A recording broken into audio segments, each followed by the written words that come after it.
Welcome to the Geolumina LAS Facies App walkthrough. We're going to start here at the My Apps screen after we've logged in. So to get to the LAS Facies app, you can either click on the launch button here or the thumbnail on the right here. In the top left here, we've got a box that has 4 different tabs: About, Data, Filters, and Model.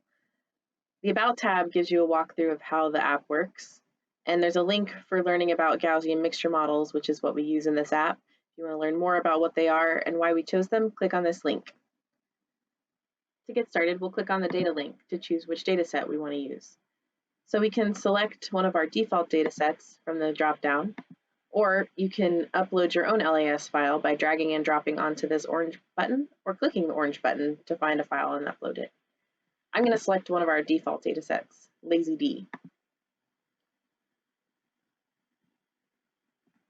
So we can see a loading bar here, and when it's finished loading, we'll see our plot. In the plot that's loaded, you see the curves that are selected over here. In our default data set, we've selected a range of curves, and if you upload your own data set, it should show the first few curves. You can change the curve selection by clicking in a box next to the curve name. After you've chosen your curves, you can use the depth filter to change the depth range that you're using in the models. You can either grab onto the handles and move them with your mouse, or you can click on a handle and use your up and down key to do fine adjustments by 1 foot. So here I'm moving it up by 1 foot. If you look at the well log header section, you can also see that that's been populated with the well log header data for the well that we've chosen. Once you're happy with your curve and depth filter selections, press the Submit button. The tool will then iteratively run through a series of models using different numbers of clusters in order to help us make a final selection for our model. Once it's done running, you'll see the Select Cluster Number message printed here. There will be a couple of plots over here that'll help you make your decision for the final number of clusters to use.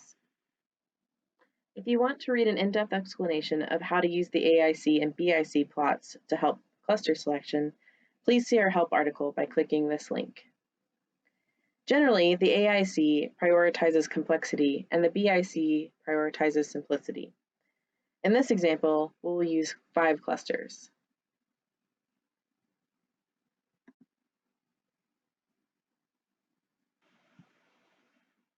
Once you've chosen your number of clusters, a new plot will appear with 2 new tracks for cluster and probability.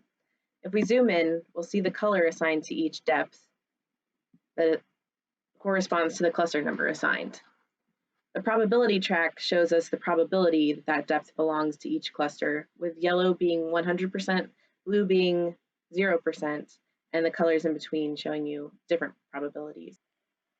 Once your number of clusters have been chosen, the last plot will also be populated that shows the relationship between the log curve data and the cluster. Each plot shows one curve plotted against each of the other curves and is colored by the cluster, so you can see the relationship and how the clusters were chosen.